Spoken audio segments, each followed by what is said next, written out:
अभी त मम्मी बना देबो दिया लइका खेला देबो सिंगिंग बाय मिक्का शर्मा।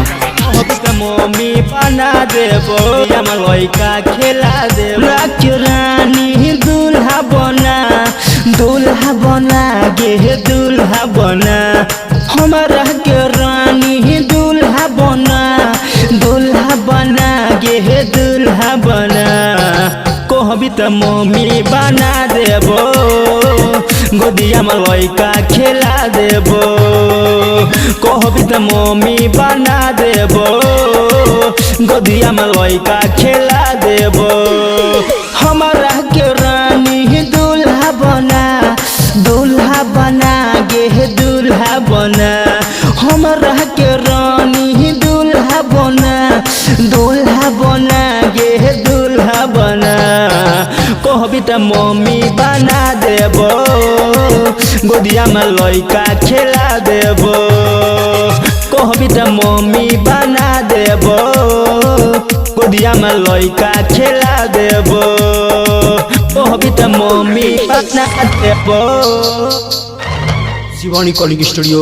नगोछा 0 माइल मिक्स बाय एडी शर्मा। कहबी त मम्मी बना देबो गोदिया में लइका खेला देबो मम्मी बना देबो गोदिया में लइका खेला देबो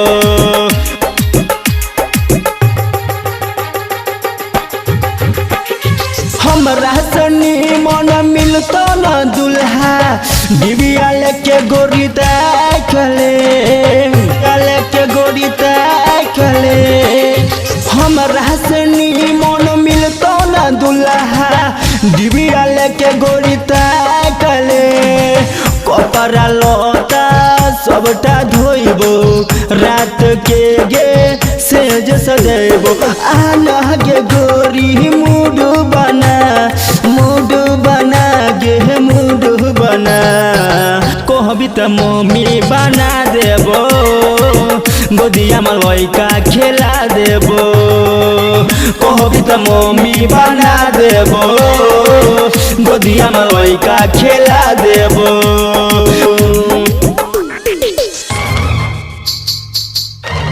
त मम्मी बना देबो गोदिया में लइका खेला देबो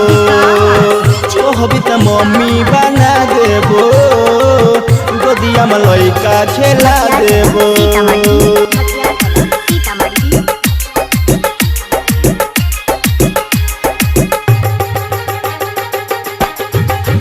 हाँ होई तो न कोमी फैशन में तोरा कहे छो बुलबुल राज गे टाटी के घर में पलंग हिलैया भलर रहतो मिजाज गे करना देरी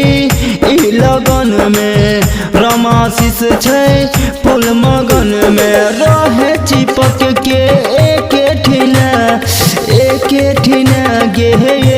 ठिना कहबी त मम्मी बना देबो